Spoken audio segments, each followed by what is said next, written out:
Ce n'est pas le Burkina Faso seul qui reproche des faits graves à la France.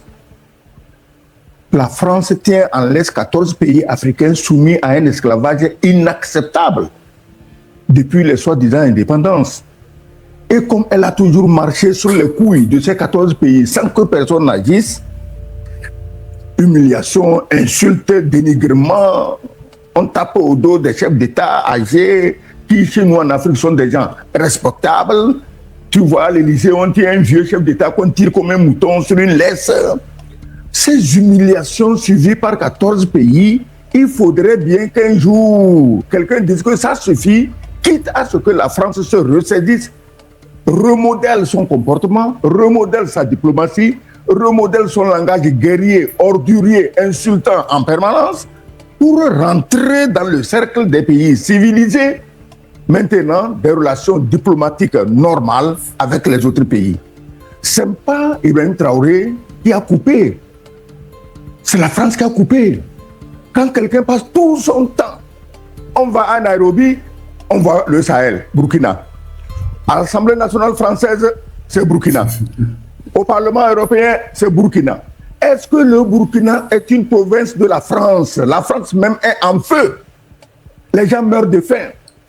Des retraités sont sans logement. Des gens qui ont travaillé 30-40 ans, ils sont sans logement. Ils meurent de faim. Ça n'intéresse pas Christophe Goma. Chers amis, la rupture entre le Burkina Faso et la France marque un tournant historique. Dans ce passage, Sogoyou Kegiwe rappelle une idée très forte. Pour lui, le Burkina Faso n'a pas agi par hasard, du tout pas.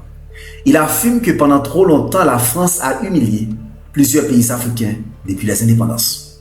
Humiliation, insultes, dénigrement, pression politique. Selon lui, le Burkina Faso a simplement fini par dire « ça suffit ». Ce message est très important parce qu'il ne présente pas cette rupture comme une simple décision diplomatique. Il la présente comme une réponse à des années de mépris et de domination. Pour Kegewe, Ibrahim Traoré n'a donc pas seulement coupé les ponts avec Paris. Il a envoyé un message à toute l'Afrique.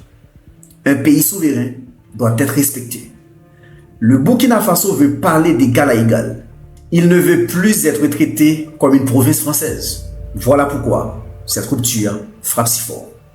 Elle dépasse la diplomatie. Elle touche à la dignité. Elle touche à la souveraineté. Et elle montre que dans le Sahel, une nouvelle époque est en train de commencer. À très bientôt pour une nouvelle chronique géopolitique avec Wesley. N'oubliez pas de liker, de commenter et surtout de vous abonner à notre canal YouTube.